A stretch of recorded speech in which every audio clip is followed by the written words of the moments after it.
পড়ে, যেটার জন্য তোমরা মানে জ্বলে পড়ে খাক হয়ে যাও। কেন এমনটা করো বুঝতে পারি না। তো এটাই বলবো যে প্লিজ এগুলো করা বন্ধ করে দাও, এগুলো একদমই আমার ভালোই লাগে না। মানে কি বলবো আর।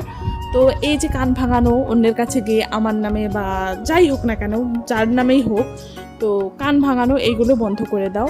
মানে আমার নামে যা পাচ্ছ তাই বলে দিচ্ছ, মানে যার নামে যা পাচ্ছ তাই বলে দিচ্ছ, প্লিজ এগুলো বন্ধ করো। বিশেষ করে আমার নামে তো একদমই উল্টোপাল্টা কথা একদমই বলো না। এইসব যে করছো সব ভগবান উপর থেকে দেখছে, তোমার এইসব মানে মানে কি বলবো কীর্তিকলাপ, তো এইসব সবই ভগবান দেখছে উপর থেকে। হ্যাঁ জানি এই ভিডিওতে বলছি, এটাও তুমি দেখবে, এখন এরপরেও তুমি আমাকে অন্য উল্টোপাল্টা অনেক কিছু বলবে, বলো বলো, তাতে আমার কিছু যায় আসে না।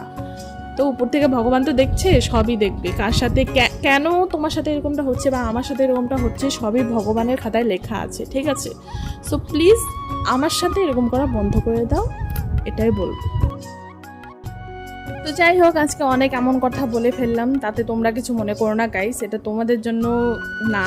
অ্যাকচুয়ালি কিছু কিছু এমন লোকজন থাকে লাইফে যাদের জন্য কখনো কখনো একটু তো মুখ খোলার দরকার। সামনে না বলতে পারো, এইভাবে ভিডিও করে আমার মতন পোস্ট করতেই পারো, তারা অন্তত দেখবে।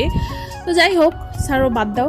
তো তো যাই হোক, ঘরে সব গোছগাছ করে এখন আমি স্নান করব। এখন কিন্তু স্নান হয়ে গেছে, তো এখন ভাত খাবো। এখন বাজে 6টার মতন। তো দেখো এখন হচ্ছে ভাত খাবো, ভেবে দেখো। তো দিন শেষেও তোমাকে এত কাজ করে শুনতে হবে, কি করি সারাদিন, সন্ধ্যা লেগে যাবে। তো এখন খাচ্ছি ভাত, ভেবে দেখো মানে কি একটা গেল আজকের দিনটা, কেমনভাবে কাটলো বুঝতেই পারলাম না।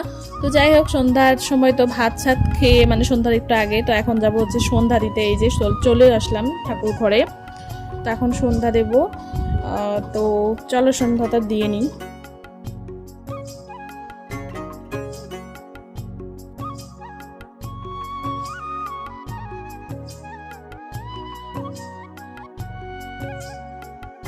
ঠাকুর ঘর থেকে বেরিয়ে এখন হচ্ছে সব ঘরে ঘরে দেখিয়ে নেব, তারপরে হচ্ছে যাব শিব মন্দিরে, তারপরে বাইরেরটা দেখাবো ভালো করে। সব তো আর ভিডিও করা সম্ভব না, আমি যতটুকু পারছি তোমাদেরকে ভিডিও করে দেখাচ্ছি। আর আজকের ভিডিওটা অনেকটাই লং হয়ে গেছে, বুঝতেও পারলাম না কি করে লং হয়ে গেল, একটু একটু কাট করতে করতেও তবু লংই হয়ে গেল। তো যাই হোক, ভিডিওটা কেমন লাগলো তোমরা অবশ্যই কমেন্ট করে জানাবে। তো এদিকে দেখো আমার সন্ধ্যা লাগানো হয়ে গেছে, এবার আমি দিচ্ছি হচ্ছে ঠাকুর শয়ন। তো ঠাকুরকে ঘুম পাড়িয়ে তো ব্লগটা আমি এখানে এন্ড করব। তোমাদের ব্লগটা কেমন লাগলো অবশ্যই একটা কমেন্ট করে জানিও। সবাই ভালো থেকো, সুস্থ থেকো, দেখা হবে অন্য একটা কোনো সুন্দর ব্লগে। Tata, by.